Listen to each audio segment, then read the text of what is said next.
Hello everyone, मैं हूं R S Dhoni. आप देख रहे हैं धोनीज मैथ सॉल्यूशंस। आज के इस वीडियो में हम लोग क्या करने वाले हैं, आज हम इस वीडियो में जो चैप्टर नंबर 10 है आप लोगों का सर्किल्स, इसको पूरा ओवरव्यू करेंगे। ठीक है, और इसको पूरा समराइज़ करेंगे और क्या क्या इसमें जो है इंपॉर्टेंट कॉन्सेप्ट्स हैं उनको एक समराइज़ करके एक लिस्ट बनाएंगे। ठीक है ना, चलिए स्टार्ट करते हैं वीडियो को। इस चैप्टर का नाम क्या है, सर्कल्स। ठीक है ना, सर्कल्स के बारे में आप लोग बचपन से पढ़ते आ रहे हैं। लोअर क्लासेस में आपने काफ़ी, नाइन्थ में आपने काफ़ी सर्कल्स के बारे में काफ़ी थ्योरम्स पढ़ी हैं। ठीक है, और इससे लोअर क्लासेस में भी आपने सर्कल्स का इंट्रोडक्शन काफ़ी, आप सर्कल के बारे में बहुत अच्छी तरीके से जानते हैं। सर्कल एक्चुअली जो डेफिनेशन होती है, अगर आप देखेंगे तो सर्कल की ज्योमेट्रिकली या मैथमेटिकली जो डेफिनेशन होती है वो क्या होती है, circle is just collection of points. ठीक है ना, कलेक्शन ऑफ कैसा points which are at a fix distance from a constant distance from a fix point in the plane. किसी भी प्लेन में अगर कोई ऐसे पॉइंट्स हमारे पास हों जिसकी डिस्टेंस एक फिक्स पॉइंट से कांस्टेंट हो। ठीक है, ये सारे जो जितने भी पॉइंट्स होते हैं सर्कम, इसको जो ये होते हैं ये सारे सर्कल में कराते हैं।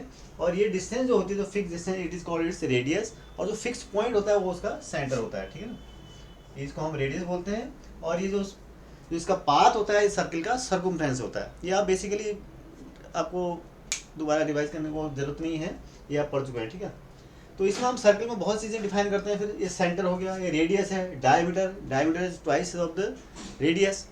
उसके बाद arc, chord, any part of the circle is called chord. This whole distance is called the circumference. ठीक है, any line segment which joins two points of the circle is called a chord.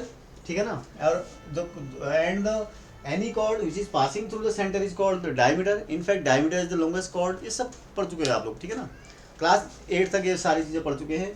ठीक है ना, और sector and segment, sector क्या होता है किसी सर्कल में। ठीक है, ये सेंटर है। ठीक है, any portion, any area bounded by two radii and an arc. Two radii, ये सेंटर है, दो रेडिया है इसके, और ये आर्क है। इसके द्वारा जो भी एरिया जो शेडेड पोर्शन है ना, ये क्या है, सेक्टर है। It is a sector. ये माइनस सेक्टर है। और ये जो दूसरा वाला सेक्टर है, जो आपको वैकेंट जो शेडेड पोर्शन है वो क्या है, माइनस सेक्टर। जो ये अनशेडेड पोर्शन है, व्हाइट पोर्शन, ये क्या है, मेजर सेक्टर कहलाता है। ठीक है ना, दिख रहा है आपको। ऐसी तरीके से आर क्या, वो क्या है, सेगमेंट क्या होता है, सेगमेंट होता है ये वाला portion. Any reason bounded by a cord and the an arc of a circle. देखो ये कॉर्ड है ना पूरा, यहाँ पर क्या था, दो रेडिया और आर्क के बीच में एरिया, जो एरिया हमारे कवर हो रहा था, या जो रीजन था, उसको हम लोग क्या बोला था, सेक्टर। यहाँ पर क्या है, any reason bounded by a cord and an arc. तो ये एरिया क्या है यहाँ पर, सेगमेंट बोलते हैं इसको। अब इसके सेगमेंट भी दो होंगे, इसमें भी सेम, जैसे यहाँ पर दो सेक्टर थे, माइनर एंड मेजर। ये माइनर सेक्टर है। और ये जो व्हाइट पोर्शन है ये कौन सा है, अगर इसका सेंटर माना ओ हो तो ये कौन सा, इसका ये व्हाइट वाला पोर्शन क्या है, मेजर सेक्टर है। ठीक है ना, तो इस तरह से हम लोग सब कुछ बीच में सारे क्लास 9th में पढ़ चुके हैं। ठीक है ना, नाउ कम टू,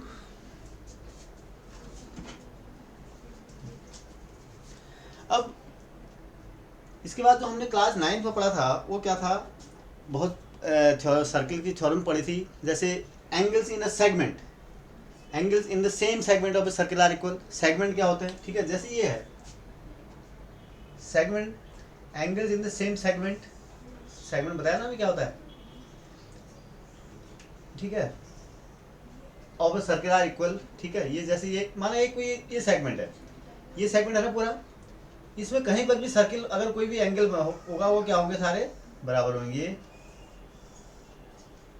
और देखो इस कॉर्ड द्वारा जितने भी एंगल जो बनाए जा रहे हैं, दिस एंगल, इस angle, suppose angle 1, angle 2, angle 3, तो angle 1 is equal to angle 2 is equal to angle 3। ऐसे जितने भी होंगे angles in the same segment of a circle are equal. ये आप थ्योरम पढ़ चुके हैं क्लास 9th में, इसका यही मतलब है।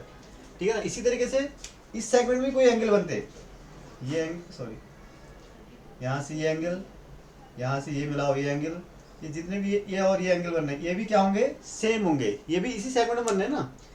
ये जो लोअर जो माइनर सेगमेंट है इसमें ये एंगल बन रहे हैं, ये मेजर सेगमेंट में जो एंगल बन रहे हैं कहीं पर भी ये क्या होंगे, सारे ये इक्वल होंगे, ये भी आपस में इक्वल होंगे। तो angles in the same segment of circle are equal का ये मतलब, ये आप थ्योरम जो है क्लास 9th में आप लोग पढ़ चुके हैं। और एक थ्योरम आप लोगों ने और पढ़ी थी, क्या पढ़ी थी? देखो, अगर कोई एक सर्कल है, ठीक है, अगर कोई एक आर्क है, ठीक है, ये आर्क, ये सेंटर इसका O है, the angle subtended by this arc at the centre is this angle, suppose 1, right. Suppose इसको एंगल x मान लेता हूँ मैं, angle x, angle subtended by any arc at the centre is equal to twice of the angle subtended by this arc at the remaining part of the circle. Remaining part of the circle मतलब इस arc को छोड़ के, इस arc को छोड़ के जहाँ भी ये एंगल सबटेंड होगा इसके द्वारा रिमेनिंग पार्ट में, वो क्या होगा? Suppose this angle is y, क्या कहता है? Angle subtended at the centre of the circle by an arc is twice of the angle subtended by the same arc at the remaining part of the circle. मतलब क्या हो गया? This x is what? Twice of y। जो ये angle होगा x degree वाला, ये क्या होगा? It is just double of this, या ये कह सकते हैं this angle is half of, या y is equal to x by 2। This theorem also you have studied in your 9th class, ठीक है ना। अब आते हैं क्लास 10th में। क्लास 10th में क्या है? हाँ, क्लास 9 में हम लोगों ने एक चीज और पढ़ी होगी, क्या? साइक्लिक क्वाड्रेटर। क्या पढ़ी है हमने? साइक्लिक क्वाड्रेटर। साइक्लिक क्वाड्रेटर क्या होता है? साइक्लिक क्वाड्रेटर मीन्स इज एक ऐसा क्वाड्रेटर जिसके चारों वर्टिसेस कहाँ लाई करते होंगे? सर्किल, किसी सर्किल के सर्कमफ्रेंस पर लाई करते हैं, ठीक है ना। That is called a cyclic क्वाड्रेटर। कि कोई भी क्वाड्रेटर, अगर कोई 4 साइडेड आपका पॉलीगन है, इफ इसके चारों साइड्स जो वर्टिसेस हैं वो कहाँ लाई करती हैं? सर्किल पर। ये क्या है? ABCD इज अ साइक्लिक क्वाड्रेटर, ठीक है ना। तो साइक्लिक क्वाड्रेटर की खास प्रॉपर्टी होती है, क्या होती है? Sum of either pair of opposite angles of a cyclic quadrilateral is 180 degree, या ये सप्लीमेंट्री होते हैं। मतलब इनके दोनों दो पेयर अपोजिट एंगल होंगे, ठीक है। Angle A plus angle C, इन दोनों का सम कितना होगा? Angle A plus angle C is equal to 180 degree होता है, ठीक है। सिमिलरली ये भी एक पेयर ऑफ अपोजिट एंगल है ना, एंगल B और एंगल B क्या है? Angle B and angle D, these are also opposite angles, ठीक है ना। तो angle B plus angle D is equal to 180 degree. तो एक साइक्लिक प्रॉपर्टीज की खास, क्वाड्रेटर की एक खास प्रॉपर्टी होती है कि इनका either pair of, sum of either pair of opposite angles is 180 degree, या दे आर सप्लीमेंट्री एंगल्स, ठीक है ना। इसका कन्वर्स भी ट्रू है। इफ किसी quadrilateral, if in any quadrilateral sum of a pair of opposite angles is 180 degree, it means that quadrilateral is a cyclic quadrilateral. मतलब अगर कोई हमारे पास कोई भी क्वाड्रेटर हो, हमें पता नहीं ये साइक्लिक है या नहीं है, right. Like this, if you have any quadrilateral like this angle, PQRS is any quadrilateral in which, एक पेयर की बात कर रहा हूँ, सिर्फ एक पेयर भी अगर उसका 90 डिग्री है तो दूसरा पेयर तो अपने आप, सप्लीमेंट 180 है तो दूसरा पेयर अपने आप ही सप्लीमेंट्री हो जाएगा। तो if we have angle P plus angle R, opposite angle है ना, is equal to 180 degree, if it is given then definitely this quadrilateral PQRS is a cyclic quadrilateral, ठीक है ना। तो ये भी आप क्लास 9 में पढ़ चुके हैं। नाउ अब आप जो आपको 10th में पढ़ना है, जो मेन है, ये तो जस्ट क्लास 9 का रिवीजन था, और यहाँ पर भी इसका ये एप्लीकेशन है इसका, ठीक है ना। जब आप क्वेश्चन सॉल्व करते हैं तो all these facts and theorems will be use while solving the questions of this exercise, ठीक है ना। तो इसलिए आपको यहाँ पर रिवाइज करने की जरूरत है इनको, और दोबारा इनका कॉन्सेप्ट को समझना और एप्लीकेशन, इनका बेसिक इंटरप्रिटेशन बहुत ज़रूरी है, ठीक है। नाउ यहाँ पर अब आते हैं जो 10th में है, वो बेसिकली क्या है? Tangent of a circle. Tangent कैसे, क्या मतलब होता है? टेंजेंट का क्या मतलब है, ठीक है। आप लोगों ने पढ़ा होगा, देखो एक सर्कल है, एक सर्किल को एक ये ऐसे कोई लाइन काटती है, ठीक है। It is a line L is cutting a circle, ठीक है। इसको क्या बोलते हैं? इस लाइन को आपने पढ़ा होगा, this is called secant of the circle. क्या डेफिनेशन होती है इसकी? Second of the circle means a line which intersect the circle eight 2 distinct points. Second क्या होता है? It is a line which intersect the circle eight 2 different point, यानी इस line क्या कर रही है? सर्किल के दो पार्ट्स में को इंटरसेक्ट कर रही है। देखो एक पॉइंट ये है, suppose this is A and this is B। तो obviously this line L is cutting this circle at two different points, one is A and other is B, so that is why this line L is called the secant of the circle. अब consider करो, ठीक है, consider करो इस ये line जो है धीरे धीरे नीचे खिसकी, ठीक है, इट इज स्लाइडिंग डाउन और अल्टीमेटली एक ऐसे पोजीशन पर आ गई, it takes the position like this, it is a same circle with center O, right, and we just shifted this line L like this. यहाँ पर क्या हो रहा है, इस और इसमें क्या फर्क है, what is the difference between this and this? इसमें क्या हो रहा है कि earlier in this case it was cutting the circle at two different points, but here in this case it is the line is just touching the circle at only one point, or you can say the line is intersecting the circle at only one point.